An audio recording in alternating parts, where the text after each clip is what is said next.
Assalamualaikum warahmatullahi wabarakatuh. Kembali lagi bertemu dengan saya Parois di channel Project Kewarganegaraan. Baik, di video kali ini saya akan membahas mengenai tryout dari guru belajar seri P3K bagi calon ASN di tahun 2021 ini. Baik, sebelum saya memulai video ini, langkah lebih baiknya saya mengucapkan marhaban ya Ramadan kepada seluruh umat Islam yang ada di dunia yang sekarang hari ini baru memulai puasa Ramadan. Baiklah, tanpa berlama-lama langsung aja kita mulai videonya.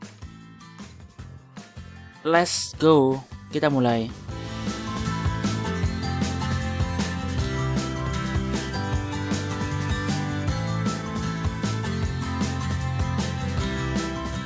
Soal yang pertama.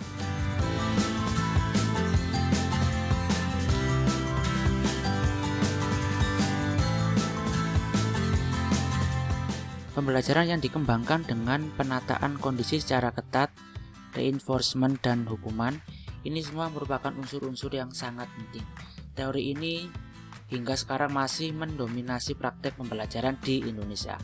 Implikasi. Jadi implikasi itu kayak apa ya? Penerapan ya. Penerapan dari teori behavioristik adalah A. Shaping, kemudian yang B. Conditioning, C. Stimulus respon, D. Trial and error, atau yang E. Konseptualisasi. Baik, di sini mungkin sebagai pengantarnya, biar Bapak Ibu semuanya punya gambaran, saya akan menggunakan pensil di sini biar lebih jelas.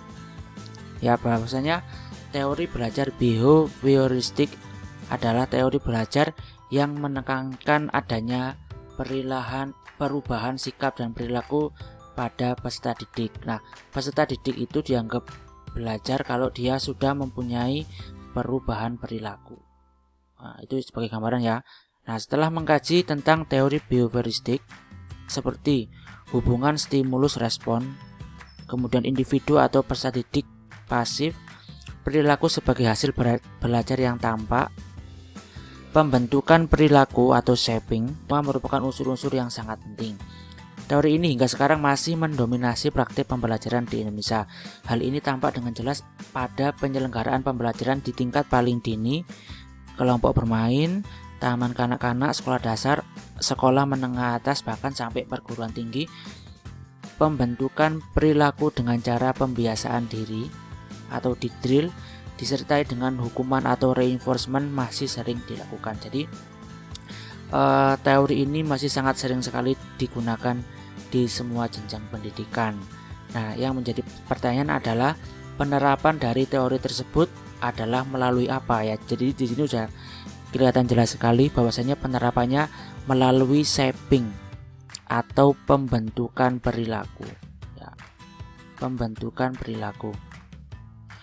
Tapi di sini Bapak Ibu jangan sampai salah memilih, karena di opsi jawaban juga ada stimulus dan respon ya.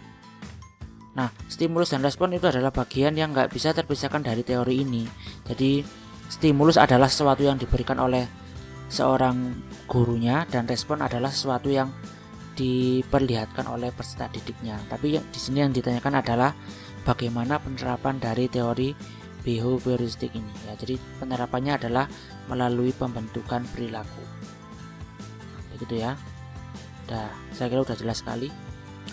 Conditioning kurang tepat, kemudian trial and error juga kurang tepat, konseptualisasi juga kurang tepat. Begitu ya. Jadi kita lanjutkan soal yang selanjutnya.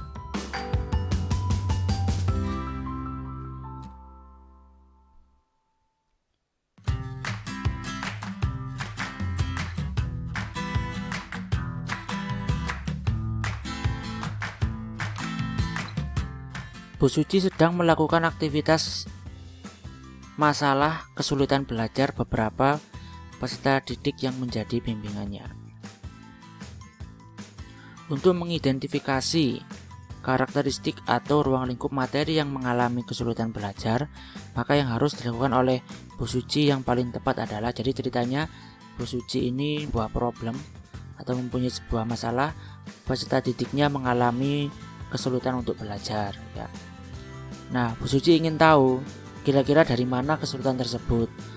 Bu Suci juga ingin tahu dari semua peserta didik yang diajar itu sekiranya berapa yang mengalami kesulitan dan berapa anak yang anggap aja sudah mencapai KKM.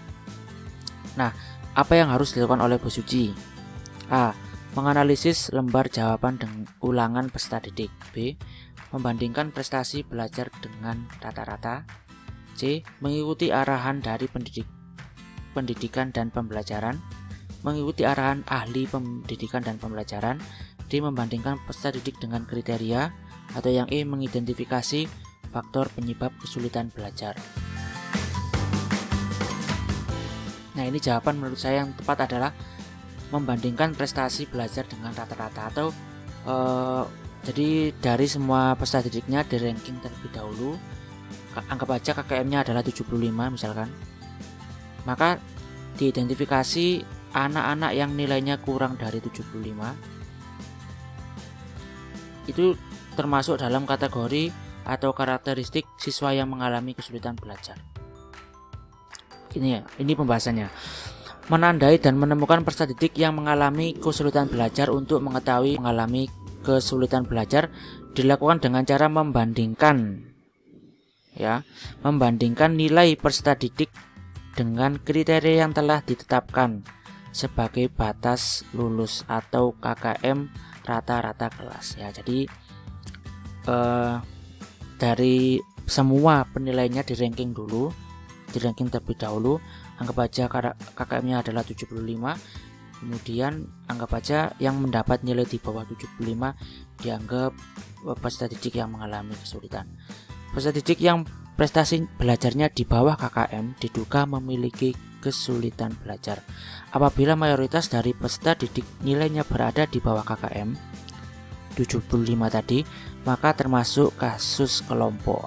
Bila hanya sebagian kecil saja peserta didik yang nilainya di bawah KKM, maka masuk ke dalam kasus individu. Nah, di sini adalah pentingnya peran seorang guru untuk bisa mengidentifikasi kira-kira apa penyebab siswanya mengalami kesulitan belajar. Jadi kalau udah ketemu misalkan dari 35 siswa begitu ya, yang nilainya di bawah 75 adalah 10 siswa, maka dari 10 siswa tadi dicari tahu kira-kira apa yang menyebabkan dia mengalami kesulitan belajar. Mungkin aja dari kemampuannya, bisa mungkin juga dari lingkungannya, atau jenis kompetensi dasar atau materi ini yang menurut mereka terlalu sulit. Nah, disitu adalah peran guru untuk mencarikan solusi. Karena lembar jawaban itu belum tentu valid ya. Bisa aja dia nyontek dari temannya gitu ya. C. Mengikuti arahan ahli pendidikan dan pembelajaran. Ini mungkin merasa tidak mampu menyelesaikan masalah itu sendiri. Selagi kita mampu, berarti kita harus menyelesaikan sendiri. D. Membandingkan peserta didik dengan kriteria. Ini juga hampir sama ya, tapi kalimatnya kurang lengkap. Yang E. Mengidentifikasi faktor penyebab kesulitan belajar. Nah, ini adalah langkah kedua. Jadi yang pertama kita cari tahu bahannya terlebih dahulu, apa penyebab kesulitannya, baru kemudian kita mengidentifikasi faktor-faktor penyebabnya, misalkan seperti karena lingkungannya, kenapa dia malas belajar, karena mungkin materi yang terlalu sulit. Itu adalah tahapan yang selanjutnya. Begitu ya. Soal yang selanjutnya,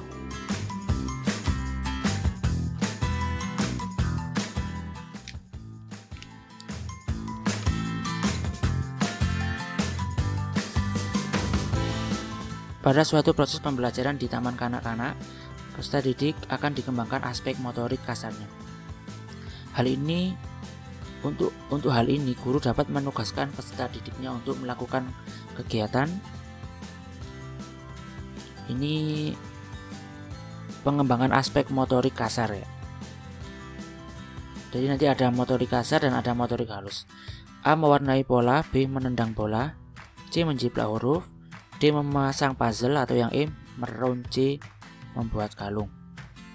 Baik, untuk motorik kasar adalah gerakan tubuh yang menggunakan otot-otot besar atau sebagian besar atau seluruh anggota tubuh yang dipengaruhi oleh kematangan anak itu sendiri. Contoh, perkembangan motorik kasar anak, yaitu anak pada usia 3 tahun gemar melakukan gerakan seperti melompat, berlari ke depan dan ke belakang. Nah, sedangkan motorik halus adalah gerakan yang anggota tubuh tertentu yang dipengaruhi oleh kesempatan untuk belajar dan berlatih.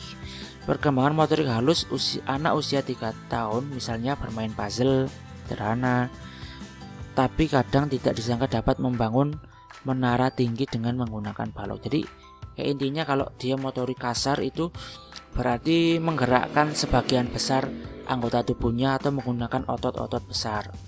Sedangkan motorik halus adalah kegiatan-kegiatan ringan yang menggunakan otot halus ya. Jadi misalkan bermain puzzle ya, menyusun huruf, mewarnai. Nah, itu adalah kegiatan-kegiatan yang disebut sebagai aspek motorik halus ya. Berarti untuk mewarnai pola itu kan cuma menggambar aja, berarti termasuk motorik halus. Menendang bola ini adalah aspek motorik kasar ya, karena menggunakan menjiplak huruf ini kan kegiatannya ringan, berarti motorik halus. Memasang puzzle ini juga ada dari contohnya motorik halus, dan merunci membuat kalung ini juga termasuk motorik halus ya. Jadi kalau motorik kasar itu kegiatan yang sekiranya membutuhkan effort lebih untuk mengerjakannya, sedangkan motorik halus adalah kegiatan-kegiatan ringan, misalkan seperti menggambar, kayak menulis, itu termasuk motorik halus ya. Baik, soal yang selanjutnya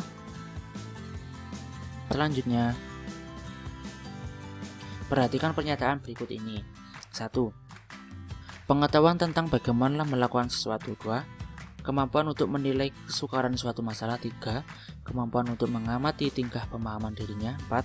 Pengetahuan tentang bentuk yang lebih kompleks dan terorganisir. 5. Kemampuan menggunakan berbagai informasi untuk mencapai tujuan. 6. Pengetahuan tentang elemen-elemen terpisah dan memiliki cirinya tersendiri. Menurut Anderson dan Krathwohl, pernyataan di atas yang termasuk dimensi pengetahuan metakognitif ditunjukkan dengan nomor. Jadi nanti pengetahuan itu ada macam-macam ya Bapak Ibu. Jadi ada pengetahuan prosedural, ada pengetahuan yang dasar, dan juga kalau pengetahuan metakognitif itu adalah pengetahuan yang paling tinggi tingkatannya. Nah, ini adalah jenis soal dengan bentuk pernyataan. Seperti ini pembahasannya. Pengetahuan metakognitif. Metakognitif merupakan kesadaran seseorang tentang bagaimana ia belajar, kemampuan untuk menilai kesukaran suatu masalah. Kemampuan untuk menilai kesukaran suatu masalah, jadi dua ada. Kemampuan untuk mengamati tingkat pemahaman dirinya, ini ada. Kemampuan menggunakan berbagai informasi untuk mencapai tujuan ada. Dan kemampuan menilai kemampuan belajar sendiri. Ya, kemampuan untuk menilai kemampuan belajar sendiri. Kebetulan di pernyataan ini nggak ada. Nah, kebetulan juga di opsi jawabannya cuma 3 ya. Berarti kan udah ketemu 2, 3, dan 5. 2, 3, dan 5. Oke, kita kunci jawabannya. Walaupun kita belum tahu yang satu ini kira-kira salahnya kenapa. 2. Yang jelas itu sudah ada di modul, jadi kita tinggal buka aja. Saya pun juga ini masih sambil belajar. Saya juga nggak tahu secara keseluruhan ya. Jadi saya sambil belajar. Seperti ini caranya untuk kita belajar. Mungkin sekian dulu video dari saya. Yang selanjutnya akan saya bahas di video yang berikutnya lagi. Jadi jangan lupa untuk Bapak dan Ibu guru yang belum subscribe, silahkan subscribe. Nyalakan loncengnya juga biar nggak ketinggalan video-video terbaru dari Project Kewarganegaraan. Dan juga jangan lupa untuk di-share ke komunitasnya, ke grup WhatsApp, ke Facebook juga boleh, biar semakin banyak yang tahu tentang informasi ini. Oke, sekian video dari saya. Terima kasih telah menonton video ini.